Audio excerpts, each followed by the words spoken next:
பகவத்கீதை அர்ச்சுன விஷாத யோகம் பார்த்துட்ருக்கோம். அச்சுதன் அப்படிங்கிறது விஷ்ணுவோட பேரில் ஒன்று.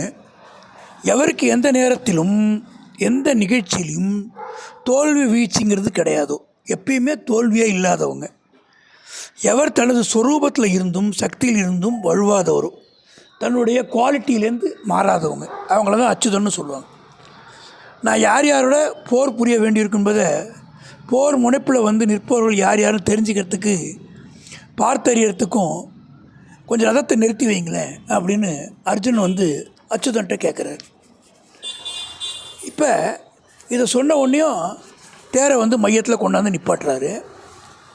அந்த கெடுமதி படைத்த துரியோதனனுக்கு யுத்தத்தில் நலனை செய்ய விரும்பிய மன்னர்கள் யார் என்று பார்க்கணும் அப்படின்னும் அர்ஜுனன் விரும்புகிறார்.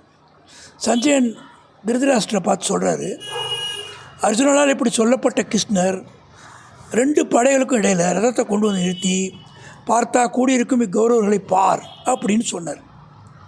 இந்த ஸ்லோகத்தில் அர்ஜுன குடாகேசன்னு அழைக்கப்படுறான். குடாகேசன்னா உறக்கத்தை வென்றவன்னு பொருள்.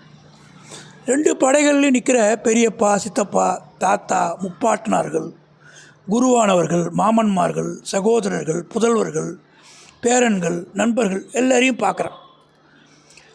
எதிர்த்தாவில் நிற்கிறதுலாம் உறவினர் என்பதையும் உறவினரே எதிரிகளாக இருக்காங்கிறதையும் எண்ணி பார்க்குறான். கூடியிருந்த உறவினர் எல்லாரையும் நன்கு பார்த்த குந்தியோட மகனான அர்ஜுனனுக்கு வருத்தமும் இரக்கமும் ரொம்ப அதிகமாகிடுச்சு. கிருஷ்ணா, போர் புரிய விருப்பத்தோடு களம்பிறங்கி நிற்கவங்களை பார்த்து என்னுடைய உடம்புல இருக்கிற அங்கங்கள்லாம் சோர்ந்து போகுது, என்னுடைய வாய் கூட உலர்ந்து போகுது, என் உடல் நடுக்கம் வருது, மெய் சிலிர்ப்பு உண்டாகுது, என் கையிலேருந்து காண்டிபத்தை கை நழுவி கீழே உழப்பாக்குது, என் சருமம் ஃபுல்லாக எரியுது, மனதில் குழப்பம் என்னை என்ன பண்ணுறதுன்னு தெரியாமல் குழப்பிக்கிட்டே இருக்கு. என்னை சுற்றி இருந்தாலும் எல்லையில்லாத பெருவீரம் பெற்றிருந்தாலும் நான் நிறையா படிச்சிருக்கேன், எல்லையில்லாத பெருவீரம் பெற்றிருக்கேன். ஆனால் என் மனசு இருக்கு இல்லையா, நான் சராசரி மனுஷன். இந்த தடுமாற்றத்தை 28லேருந்து 30 ஸ்லோகங்கள் வரைக்கும் அர்ஜுனன் சொல்கிறார்.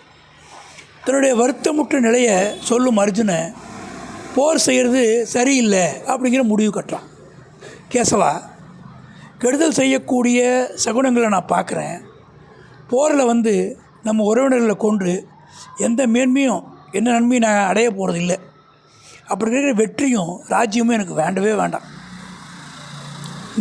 நிமித்தானி அப்படிங்கிற சொல்லுக்கு கெட்ட சகுனங்கள்னு சொல்லுவாங்க. ஏற்படாத நேரத்தில் கிரகணம் வர்றது, இல்லைன்னா நிலநடுக்கம், ஆகாயத்தில் நட்சத்திரம் விழுறது, இதெல்லாம் கெட்ட சகுனம்னு நமக்கு தெரிய வருது. போர் புரியாமல் இருக்கிறதே நல்லதுன்னு அர்ஜுனன் முடிவு பண்ணுறான்.